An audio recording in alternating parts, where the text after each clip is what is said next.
আসসালামু আলাইকুম ওরহমতুল্লাহি ওয়া বারাকাতুহু। সম্মানিত দিনী ভাই ও বোনেরা যে যেখান থেকে আমাদের আজকে ভিডিও প্রোগ্রামটি দেখছেন সবাইকে আন্তরিক মোবারকবাদ জানাই।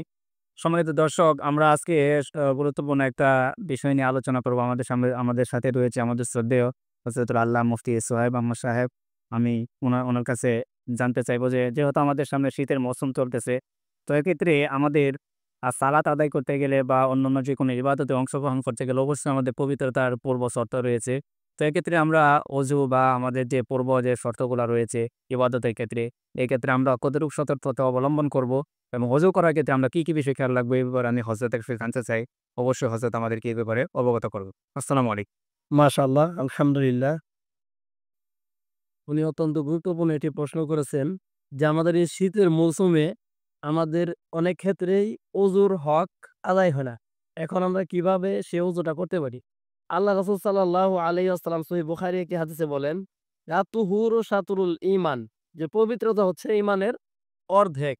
আরেকটি হাদিসে আল্লাহ রাসূল বলেন যে, "অলা সাদাকাতুন লা তুকবালু সলাতিন বিগয়রি তুহুরিন", যে ওই ব্যক্তির সলাত কবুল হয় না, যে ব্যক্তির সলাতের কি হয় না, পরিপূর্ণ সে পবিত্রতা অর্জন করতে পারে না।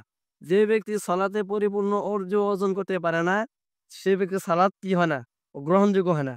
আল্লাহ রাসূল সাল্লাল্লাহু আলাইহি ওয়াসাল্লামের এই নিষেধাজ্ঞা রয়েছে যে, একজন ব্যক্তি তার পূর্ণ সলাতটা যদি তার পূর্ণ হয়, সেই পূর্ণাঙ্গ সলাত আদায়ের জন্য তার অবশ্যই কর্তব্য হচ্ছে অজুকে ভালোভাবে সম্পাদন করা।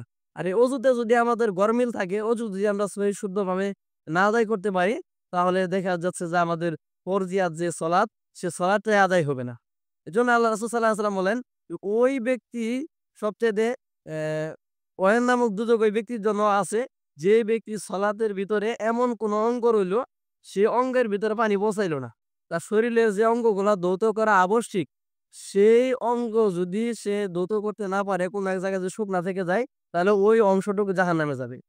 আল্লাহ রাসূল সাল্লাল্লাহু আলাইহি ওয়াসাল্লাম তিনি হাদিসের কিতাবে আল্লাহ রাসূল সাল্লাল্লাহু আলাইহি ওয়াসাল্লামের কথাগুলো ইমাম মুসলিম এবং ইমাম বুখারী রাহমাতুল্লাহি আলাইহি তিনারা কোট করেছেন।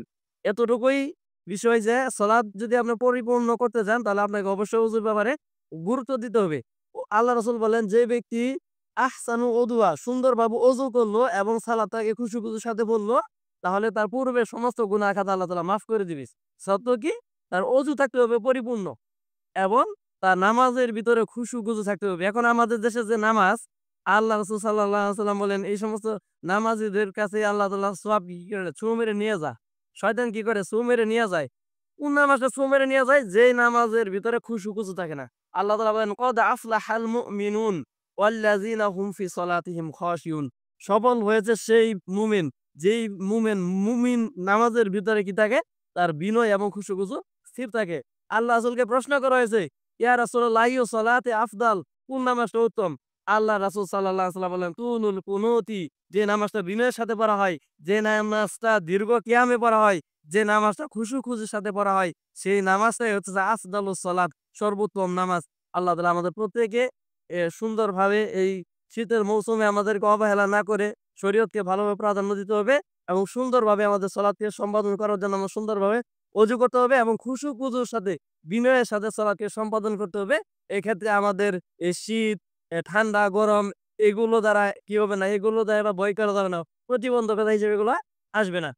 সহজে সুন্দর করতে হলে অবশ্যই আমাদের কি করতে হবে? সুন্দরভাবে ওযু করতে হবে এবং খুশু-খুজুর সাথে, বিনয়ের সাথে আমার সালাত সম্পাদন করতে হবে। এটা যদি আমরা করতে পারি, তাহলে কোরআনে বর্ণিত কদ আফলাহাল মুমিনুন, আমরা সফলকাম মুমিন, আমরা জান্নাতি মুমিন হলে আল্লাহ তাআলার নিকট পরিগণিত হবো ইনশাআল্লাহ।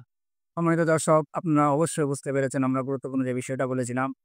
তার সাথে প্রাসঙ্গিক আরেকটা বিষয় যে আমরা শীতের সময় অনেকে দেখা যায় যে আমরা ফরজ গোসলের সম্মুখীন হই। এক্ষেত্রে দেখা যায় যে আমরা অনেকেই অলসতাবশত এই গোসলের উপরে আ শীতের উপরে আমরা করে আমরা দেখা যায় অনেক সময় নামাজ থেকে দূরে থাকি।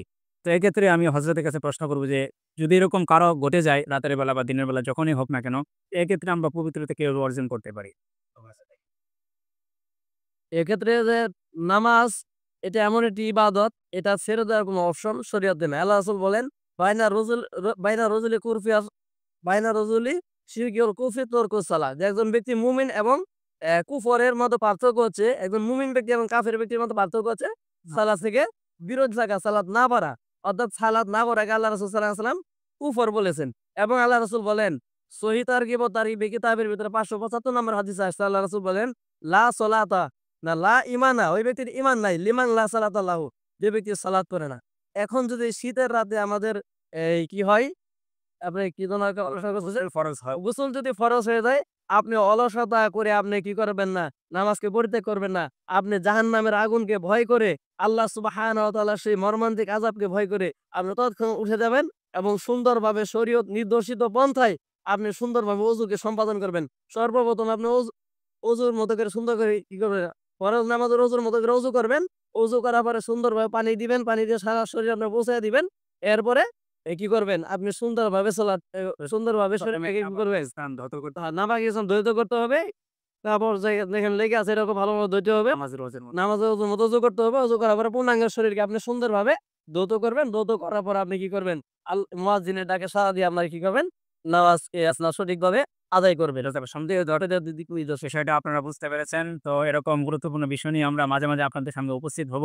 আপনারা আমাদের এই দিনী আলোচনাগুলা সবের নিয়তে, এখলাসের নিয়তে, আমলের নিয়তে বেশি, বেশি করে লাইক, কমেন্ট, শেয়ার করে দিবেন এবং সবের মধ্যে অংশগ্রহণ করবেন। এই প্রত্যাশা আপনাদের কাছে। এই বলে আপনাদের কাছ থেকে আমরা বিদায় নিচ্ছি। আসসালামু আলাইকুম ওয়া রাহমাতুল্লাহি ওয়া বারাকাতুহু। ওয়ালাইকুম আসসালাম।